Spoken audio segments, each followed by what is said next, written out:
Anyways, আসসালামু আলাইকুম, শুভ সন্ধ্যা। আজকের এই আয়োজনে যারা এসেছেন সবাইকে ব্যাচেলার পয়েন্টের অনুভূতি আসলে 2 মিনিটে বলা খুব মুশকিল আমার জন্য, কারণ পুরো 7 বছরের অনুভূতি জমে আছে এখানে। তা আমি একটা কথা, এই 7 বছরে আমার একটা স্বর্ণম আমি বলি সবখানে, যে কাজল আরেফিন অমি ইজ এ ম্যাজিশিয়ান।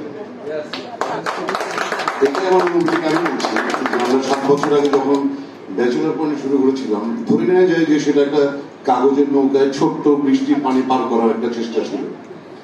আজকে এই 7 বছর পরে মনে হচ্ছে যে সেই কাগজের নৌকাটা আসলে একটা জাহাজে পরিণত হয়েছে, এবং আমরা আসলে এখন সমুদ্র পাড়ি দেওয়ার মতন ক্ষমতা রাখি, এবং সেটা কাজল আরেফিন আমি দেখিয়ে দিয়েছে। আর এই 7 বছরে একটা জিনিস, আমি অনেক ছোট, আমার অনেক প্রিয়, অমির কাছে 7 বছরে একটা জিনিস শিখেছি, অ্যাটিটিউড।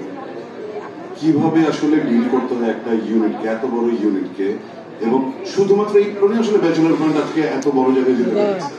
সো আমি ওই যে আমাদের মিঠু হবার মতন আমি বলতে চাই যে আসলে বিনয়টা খুব জরুরি। বিনয়টা শুধু শিল্পীর না, সকল ক্ষেত্রে সবারই প্রয়োজন। আমরা ইনশাল্লাহ অমির নেতৃত্বে ব্যাচেলার পয়েন্ট আরো অনেক দূর নিয়ে যাবো, আশা করি। ধন্যবাদ।